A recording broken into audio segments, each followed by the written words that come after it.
Assalamualaikum warahmatullahi wabarakatuh. Perkenalkan, nama saya Izah Mida, nomor presensi 27 dengan NIM 24010504117. Nah, di sini saya akan membahas tentang bimbingan dan konseling atau biasa disebut dengan singkatan BK, yang dimana bimbingan dan konseling ini banyak kita temui di ranah sekolah, yaitu SD, SMP maupun SMA. Nah, kenapa sih bimbingan dan konseling ini dibutuhkan di sekolah? Yang dimana bimbingan dan konseling ini dibutuhkan di sekolah karena di sekolah bukan hanya tentang proses belajar atau proses pendidikan yang hanya mengejar tentang ilmu, tetapi di sekolah juga dengan adanya bimbingan dan konseling ini, sekolah dapat membantu siswa tumbuh sebagai manusia yang seutuhnya, manusia yang cerdas secara intelektual dan cerdas dari emosional, yang mampu mengendalikan emosionalnya dan juga yang mampu berbaur dengan lingkungan sekitarnya atau lingkungan sosial. Nah, di sekolah ini banyak ditemui anak-anak dengan berbagai permasalahan, atau BK ini banyak menemui anak-anak yang membutuhkan bantuan dari bimbingan dan konseling ini. Yang pertama itu contohnya seperti terdapat anak yang kesulitan belajar, lalu yang kedua ada anak-anak yang mempunyai permasalahan dengan lingkungan pertemanannya. Misalnya ada anak-anak yang merasa terkucilkan, atau terdapat anak-anak yang dibully seperti itu. Lalu juga terdapat anak-anak yang mendapatkan tekanan dari keluarga, sehingga tekanan tersebut biasanya itu dapat menimbulkan rasa yang tidak percaya diri bagi siswa, atau juga terdapat anak yang kurang percaya diri terhadap dirinya seperti itu. Nah, dengan adanya bimbingan dan konseling ini dapat membantu dalam mengatasi masalah tersebut dengan cara yaitu seperti BK memberikan solusi dan bimbingan kepada anak yang mengalami masalah untuk dapat mengambil keputusan dengan bijak, atau dengan kata lain, dengan adanya BK ini yaitu mampu menciptakan lingkungan belajar atau lingkungan sekolah atau suasana yang lebih sehat dan nyaman, dan mendukung kesejahteraan mental bagi siswa seperti itu. Nah, tadi itu kan mengapa bimbingan dan konseling diperlukan di sekolah. Nah, lalu apa sih yang dimaksud dengan bimbingan dan konseling? Nah, jadi bimbingan dan konseling merupakan proses pemberian bantuan oleh ahli kepada peserta didik atau individu untuk bisa mengembangkan atau mengenali potensi yang ada di dalam dirinya, juga melatih kemandirian dari peserta didik, serta membantu mengatasi suatu masalah yang dihadapi oleh peserta didik tersebut sesuai dengan norma yang berlaku. Nah, lalu apa sih persamaan dan perbedaan dari bimbingan dan konseling? Nah, di sini saya akan membahas terlebih dahulu tentang persamaan dari bimbingan dan konseling. Yang pertama yaitu tadi, bimbingan dan konseling itu sama-sama memberikan bantuan penyelesaian suatu permasalahan yang sedang dihadapi oleh suatu individu atau suatu siswa. Lalu persamaan yang kedua yaitu bimbingan dan konseling tidak memandang suku, agama, jenis kelamin, sehingga dalam proses bimbingan dan konseling dalam pemecahan suatu permasalahan yang sedang dihadapi tidak terjadi adanya diskriminasi. Lalu lanjut ke perbedaan antara bimbingan dan konseling. Bimbingan memiliki ruang lingkup yang lebih luas karena bersifat preventif, kuratif, hingga preservatif, yang dimana bimbingan ini diberikan kepada semua peserta didik atau semua individu, meskipun suatu peserta didik atau individu tersebut sedang tidak mengalami suatu permasalahan, dan bimbingan ini biasanya lebih berfokus kepada non-emosional seperti siswa yang mengalami kesulitan dalam belajarnya. Nah, tujuan dari bimbingan ini yaitu mencegah supaya peserta didik tersebut terhindar dari permasalahan. Bimbingan ini umumnya itu dilakukan secara berkelompok ya tadi, tidak secara individual. Dan juga bimbingan ini biasanya dilakukan oleh guru atau wali kelas, ataupun juga kepala sekolah pun bisa, yang dimana yang terpenting yaitu orang tersebut memiliki pengetahuan tentang bimbingan. Lalu yang selanjutnya yaitu adalah konseling. Konseling lebih menekankan kepada aspek kuratif, yaitu membantu individu yang sedang mengalami suatu permasalahan, khususnya permasalahan yang berkaitan dengan emosional diri atau pribadi. Nah, konseling ini memiliki tujuan untuk memecahkan suatu permasalahan sehingga juga mencegah permasalahan tersebut agar tidak terulang kembali. Layanan konseling ini lebih bersifat individual daripada bimbingan tadi, karena konseling ini menyangkut tentang persoalan pribadi dari peserta didik tersebut. Nah, konseling ini hanya bisa dilakukan oleh tenaga profesional dengan latar pendidikan yang mempunyai latar pendidikan bimbingan dan konseling. Lalu, apa sih tujuan dari diadakannya bimbingan dan konseling ini? Nah, bimbingan dan konseling ini memiliki tujuan utama, yaitu adalah tadi seperti yang saya jelaskan sebelumnya, yaitu membantu peserta didik dalam menyelesaikan suatu permasalahan, lalu membantu peserta didik supaya peserta didik tersebut dapat berkembang secara optimal sesuai dengan potensi yang dimiliki oleh dirinya.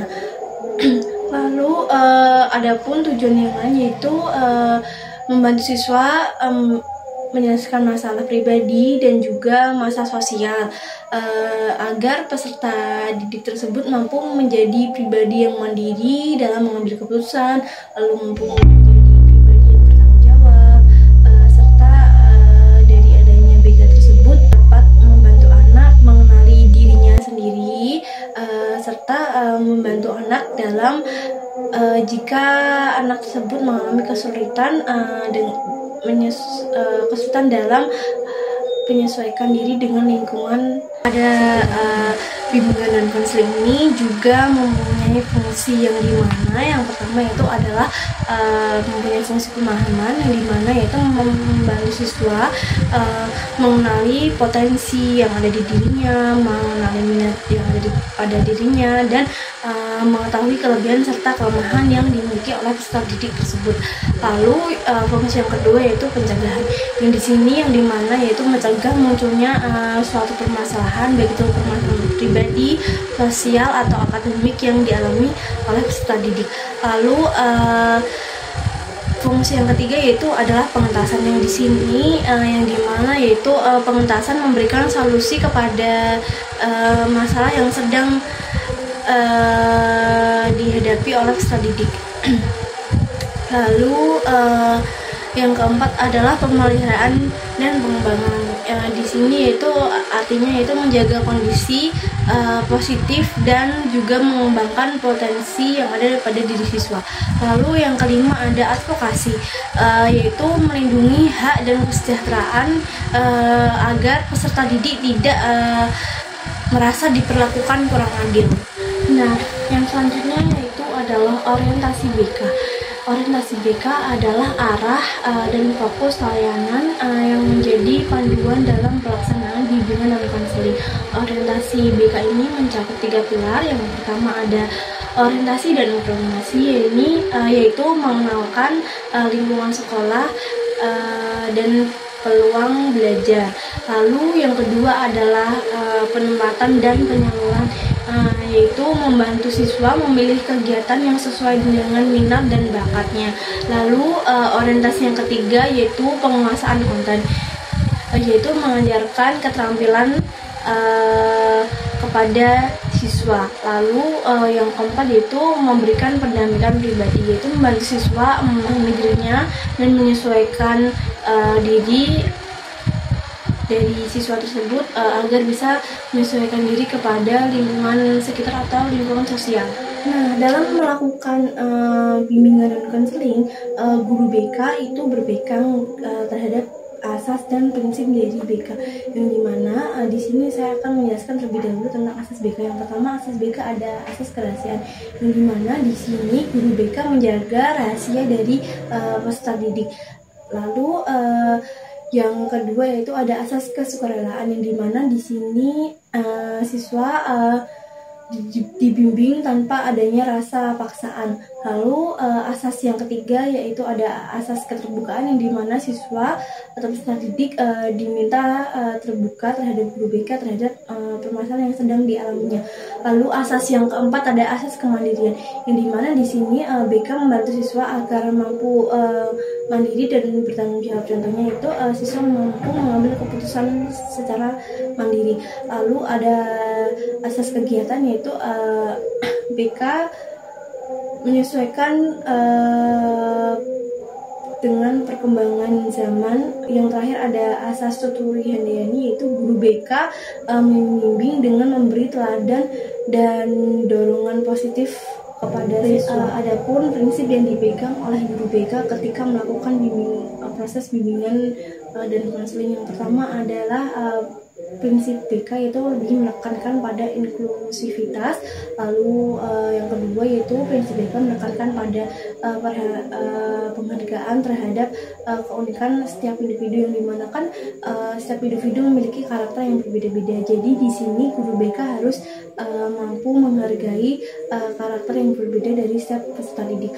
Lalu yang selanjutnya adalah profesionalisme, yang dimana guru BK harus profesional ketika melakukan proses bimbingan dan konseling ini. Yang selanjutnya yaitu adalah landasan bimbingan dan konseling, yang dimana bimbingan dan konseling memiliki landasannya yaitu dasar teori dan nilai-nilai yang menjadi arah dalam pelaksanaan bimbingan dan konseling ini.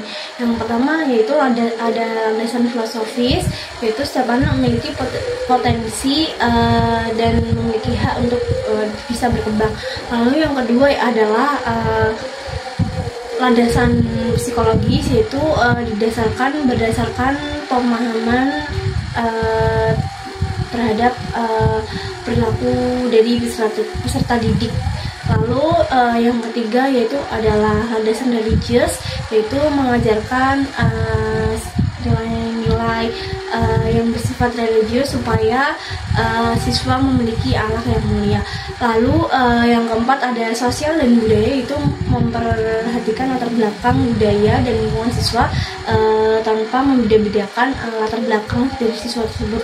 Lalu ada pedagogis, yaitu pedagogis ini merupakan bagian internal dari pendidikan untuk membentuk kepribadian yang utuh dari peserta didik. Lalu yang keenam ada ilmu pengetahuan dan teknologi, yaitu memanfaatkan metode ilmiah dan media digital dalam proses bimbingan dan konseling. Lalu yang ketujuh ada yuridis, yaitu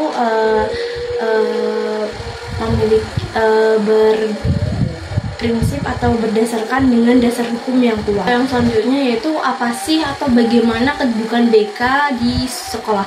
Yaitu BK memiliki posisi strategis dalam bidang pendidikan, yang dimana posisi ini sejajar dengan mata pelajaran lainnya. BK bukan hanya sekedar pelengkap, namun BK juga menjadi komponen utama dalam pendidikan, yang dimana BK ini berfungsi sebagai untuk mengembangkan aspek akademik, sosial, emosional, dan karakter dari peserta didik. Tanpa adanya BK ini, pendidikan akan kehilangan arah atau kehilangan unsur pembentukan dalam pembentukan karakter dan kesejahteraan psikologis dari peserta didik. Lalu apa saja sih 3 wilayah atau bidang dalam penyelenggaraan pendidikan formal? Dalam pendidikan formal terdapat 3 wilayah penting yang saling terkait. Yang pertama yaitu ada bidang administratif dan kepemimpinan, di mana ini tuh dikelola oleh kepala sekolah dan staf untuk memastikan tata kelola berjalan dengan baik. Lalu yang kedua ada bidang instruksional dan kurikulum. Ini tuh dijalankan oleh guru dalam proses pembelajaran. Lalu yang ketiga ada bidang pembinaan siswa atau bimbingan dan konseling. Ini berfokus pada kesejahteraan karakter dan pengembangan diri siswa. Ketiga bidang ini tuh harus terintegrasi agar pendidikan berjalan secara menyeluruh dan bermakna. Lalu yang selanjutnya adalah keunikan dan keterkaitan tugas guru dan konselor. Guru dan konselor mempunyai hubungan yang saling melengkapi. Guru berperan langsung dalam proses belajar mengajar, sementara guru BK atau konselor ini berfokus pada pembinaan pribadi secara sosial maupun emosional dari siswa. Guru dan atau guru BK ini keduanya harus saling bekerja sama agar anak mampu berkembang secara akademik maupun psikologis.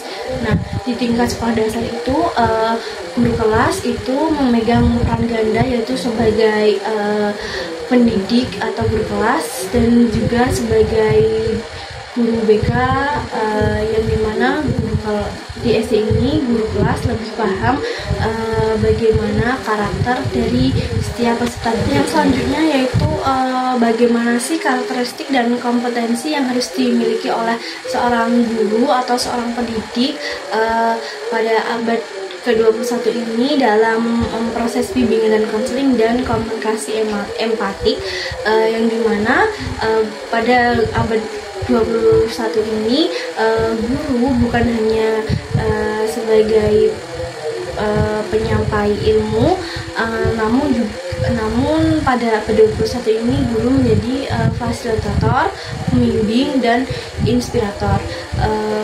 Guru harus menguasai teknologi digital, mampu berpikir kritis dan kreatif, serta memiliki rasa empati yang tinggi. Juga guru harus memiliki komunikasi empatik, yang dimana komunikasi empatik ini adalah kemampuan memahami dan merasakan apa yang dirasakan siswa tanpa menghakimi siswa tersebut. Guru yang memiliki empati biasanya akan lebih mudah membangun kepercayaan, mencegah kesalahpahaman antar siswa, dan membantu siswa merasa lebih dihargai. Dengan komunikasi empatik ini, guru juga mampu menciptakan suasana kelas yang inklusif, ramah, dan menghargai adanya perbedaan satu sama lain. Nah, yang terakhir, karena saya berkuliah di program studi pendidikan guru sekolah dasar, yang dimana nantinya ketika saya bekerja, saya akan menjadi guru kelas, bukan guru BK. Namun, pengetahuan tentang penyelenggaraan bimbingan dan konseling adalah suatu hal yang penting dilaksanakan atau penting untuk diketahui oleh saya nantinya ketika menjadi guru. Nah, pengetahuan itu antara tentang fungsi BK, orientasi BK, dan asas-asas BK yang dapat diterapkan saya sebagai nantinya calon seorang guru itu dalam memberikan pelayanan pendidikan atau pelayanan pembelajaran pada peserta didik, yaitu meskipun saya nantinya akan menjadi guru kelas, bukan guru BK yang benar-benar lulus dari jurusan BK tersebut yang lebih profesional, pengetahuan tentang fungsi BK, orientasi BK, dan juga asas BK sangat penting untuk saya pelajari dan saya terapkan dalam proses pembelajaran terhadap peserta didik. Contohnya yaitu saya dapat menerapkan beberapa fungsi BK yang telah saya jelaskan tadi.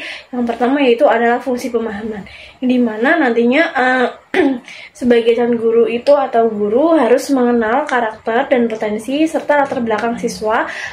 Itu bisa dilakukan melalui observasi atau wawancara dan refleksi saat kegiatan belajar. Lalu fungsi yang kedua itu dengan fungsi pencegahan.